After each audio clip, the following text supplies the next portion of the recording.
Good, good. Mike, have you been able to sort of soak all this in? You know, a year ago you talked about it, the cut to 55, and you come up here and get a great win. Has that hit you yet, just how quickly you turn things around? You know, yeah, it has. I mean, I said it before, man. Last year was so tough for me. Everything with Brooklyn and the missed weight cut, losing to Pettis, especially losing here. I love Las Vegas. I love fighting here. This place is feeling more and more like home. I'll never leave Spokane, Washington, but I love fighting in Las Vegas. I love the fans. I love the environment. This is just where I enjoy fighting most, so it just feels good to get that back. A year ago today was the lowest point of my professional career, and I can honestly say that that day is long gone. This is the best version of myself. I'm in the right weight class, making the right decisions with my career. It feels really good to be up here talking to you guys, man. It's surreal. You almost had the submission a couple times. Was there ever a point you were worried you might overexert yourself? Yeah, I think the first submission attempt I got a little too ahead of myself, and it's something we went over with in the back. The chances of me submitting Diego Sanchez are very slim, especially with the choke. As you saw, anytime I would try to go hooks in and stretch, he just had a good way of just kind of shrinking himself and just kind of slipping out. So I really had to ride the wrist really hard. I did kind of go for, I had like one decent kind of Kimura attempt. I knew if I was going to submit him, it would be with some type of 2-on-1 hammer lock of some sort. I didn't expect to maybe get one like I did against Condit, but I knew if I was going to get the finish, it would be with ground and pound. And dude, he's Diego Sanchez. He's tough as hell. You know what I mean? Oh no. Fuck. Well, that's fucking awful. Well, anyways, fuck.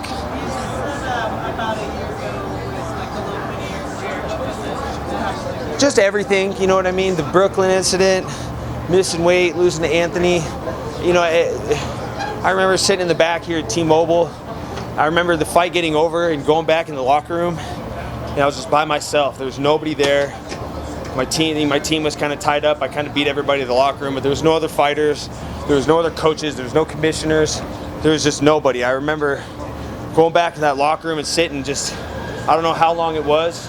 Could have been 1 minute, could have been a half an hour. But I just remember sitting in that locker room like all by myself and just everything just like piling down on me and just being like, how did this happen? You know what I mean? I train hard. I take my career very serious. And I just remember, like I said, I don't know if it was a minute, I don't know if it was an hour. I just remember sitting back in the locker room by myself at T-Mobile, just wondering how this all happened.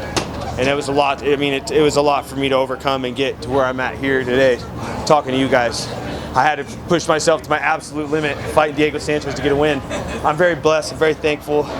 And those are the types of, you know, like I was telling you, what I went through last year at this exact time, you got to remember days like that, because you just got to remember where you don't want to be. I will remember that moment for the rest of my life and cling on to it and keep it dear to my heart, because I know I'll never let myself get back to that point ever again. So I'm just very blessed to be where I'm at. What was this week like for you, going through it, doing the cut from 170? I mean, how did you really even have that? It felt really good because, like I said, like the last fight against Carlos Condit, change is very scary for anybody, and that's not just in fighting, that's in life.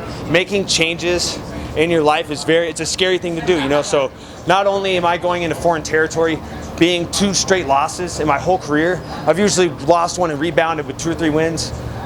You know, losing 2 in a row, then deciding to make that jump up. I didn't really get to soak it in against Condit. I was just very stressed out. I was very nervous. You know, even going into the weight cut, I was still like expecting it to be as bad as it was against Anthony. Whereas this fight week, I was just like, dude, this is cake. I feel good. Like, this is how fighting should feel. Like, I can't believe I spent so much of my career killing myself to make 55. But when you're in the rankings and you're a couple wins away from title contention, that's hard to walk away from. So it took me getting 2 losses in a row to make that decision. Did I want it to go that way? No, absolutely not.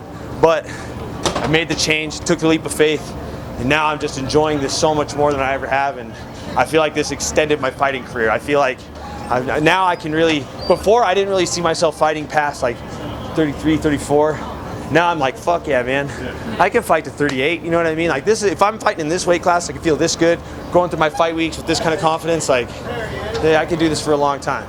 Speaking of Diego, all this week he's trying to get in your head, he's making faces. How much did you, one, like that going through with Diego being Diego, and what did he say to you afterwards when he came up to you? I went up to him and said, you always had my respect. Never, I know that he was saying things in the media like I disrespected him and I was calling him an old man and all that stuff. I never said anything derogatory about the guy aside from the fact that he's weird. But I think even he knows that. Dude, he's tough as hell. I'm a 31-year-old guy in his prime and I had to push myself to my limits to beat him.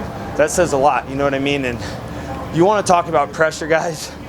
It's a lot more pressure when everybody's coming to you and they're like, dude, look at the videos of his coach, and I'm hearing all the weird shit they're doing in the back. I heard they were lighting incense and candles and shit, and I'm like, that puts so much pressure on me. I would rather be like, hey, you're fighting this guy who's coached by Mike Brown, Coach of the Year. I'm like, no pressure, dude, that's Coach of the Year. There's nothing, but when it's like, he's going in the fight with this one corner, just doing all this weird fruitcake shit, I'm like, fuck, dude, I cannot lose to this guy or else I'll never. It's like career suicide almost, you know what I mean? And that's not a shot at Diego. Yeah. But I don't think that a guy like that should be managed by one singular guy that doesn't have, the repertoire of skills that pertain to MMA. So there was some, with all the fruitcake stuff going on, that did actually put some pressure on me. It didn't make it any easier for me. I was very much putting a lot of pressure on myself because of those types of things, but it doesn't change the fact that he's tough as hell. So what was his response when you talked to him in the ring? He said he agreed, you know what I mean? I know that, I know that that I had his respect. I never had a doubt in my mind, dude.